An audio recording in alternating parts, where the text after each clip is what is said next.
घर में गणेश जी की मूर्ति एक दो रख सकते हो।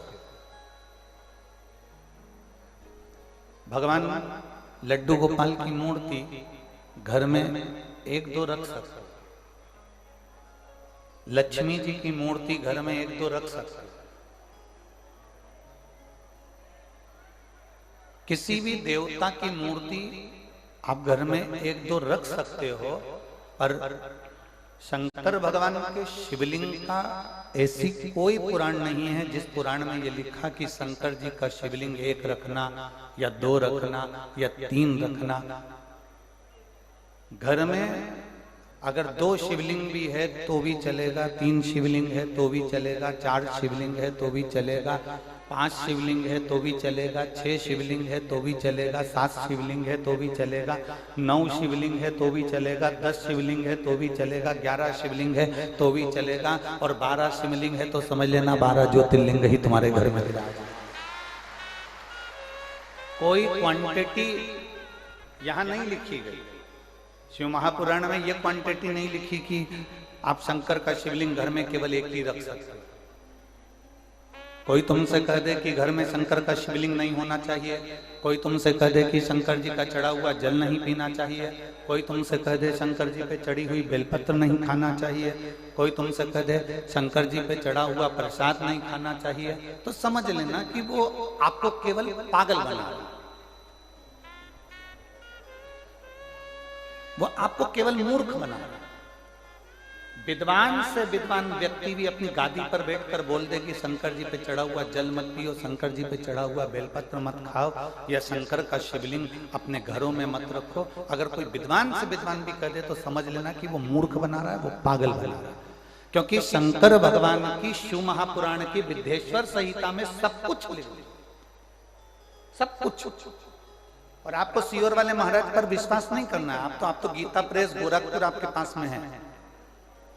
कुशीनगर से गोरखपुर 35-40 किलोमीटर दूर होगा, और 35-40 किलोमीटर दूर अगर गोरखपुर है तो गोरखपुर अगर 35-40 किलोमीटर है तो वहां पर जाकर गीता प्रेस गोरखपुर में, गीता प्रेस गोरखपुर की में जाइए, और गीता प्रेस में जाकर आप वहां से शिव पुराण खरीद के लाओ और उसको पढ़ो, उसका अध्ययन करो, और उसमें निकालो कि सीहोर वाला महाराज जो जो चीज बोलता है वो पुराण के अंतर्गत है कि नहीं। हमें जल पीना चाहिए, नहीं पीना चाहिए, हमें बेलपत्र खाना चाहिए, नहीं खाना चाहिए, हमें प्रसाद लेना चाहिए, नहीं लेना चाहिए।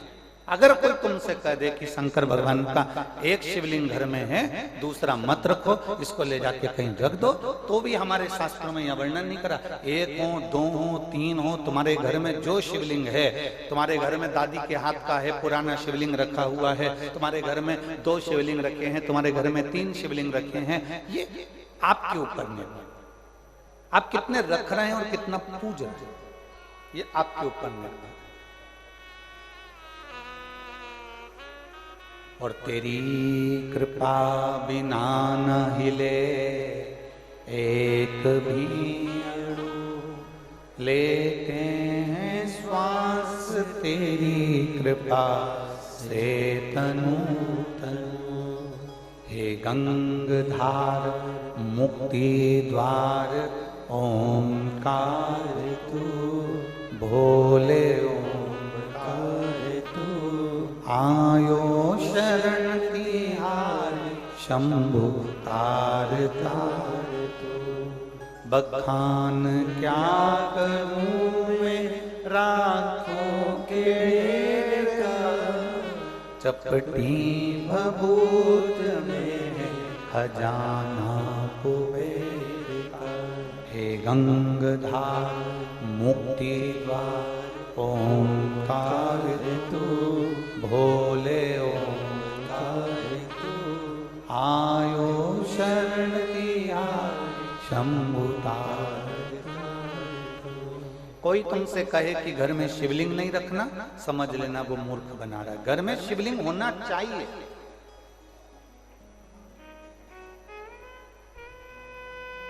जिस घर में भगवान शंकर का शिवलिंग नहीं होता, वहां का जल, भोजन, अग्नि शुद्ध नहीं हो पाता,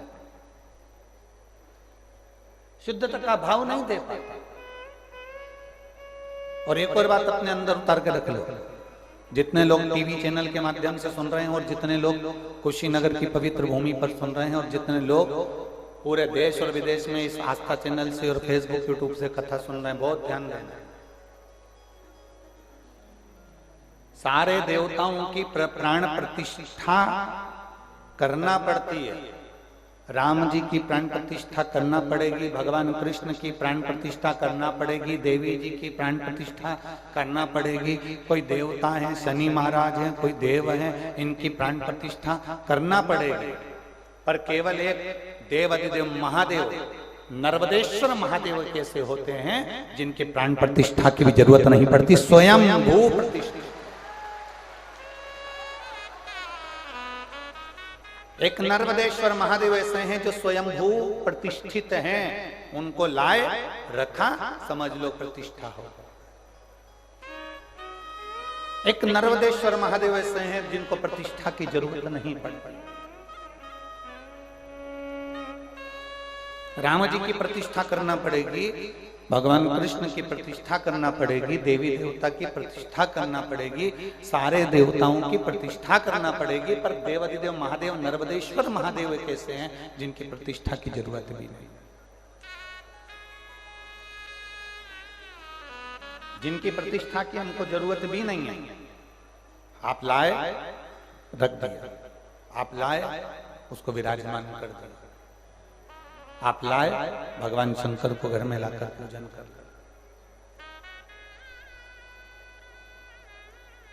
करो पूजन।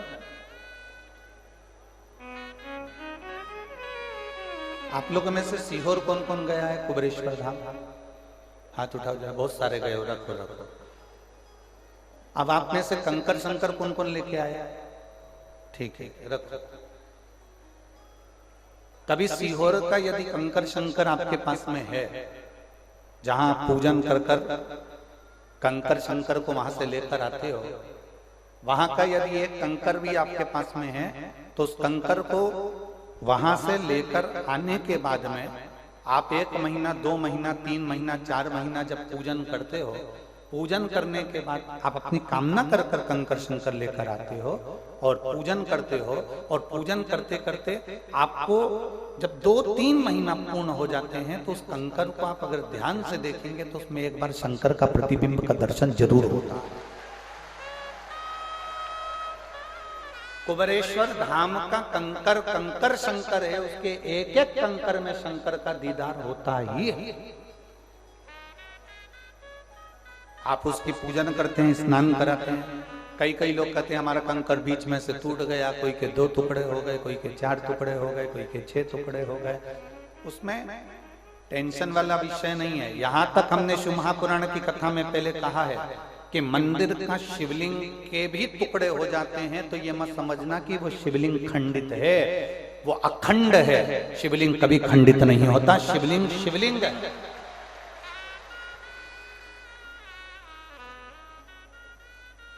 शिवलिंग कभी खंडित नहीं होता। उसके 10 टुकड़े हो गए, दशेश्वर महादेव हो गए, 11 हो गए, 12 हो गए, हजारों टुकड़े भी हो गए, शास्त्रेश्वर हो गए। कभी भी शंकर का शिवलिंग खंडित नहीं माना गया। शंकर का जो शिवलिंग है वो कभी खंडित नहीं, कभी खंडित नहीं माना गया उसको।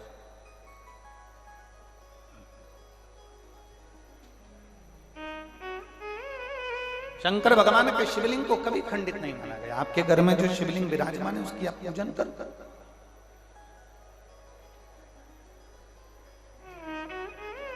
जिनके घर में भी सीहोर कुबेरेश्वर धाम का कंकर शंकर है, वो अपने पूजन करते समय ध्यान करना, उसको एक बार स्नान पूजन कराकर उसको ध्यान से देखना।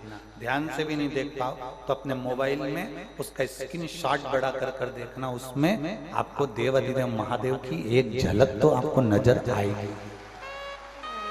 12 ज्योतिर्लिंग में से एक ज्योतिर्लिंग का दर्शन तो आपके उस कंकर शंकर में होगा निश्चित।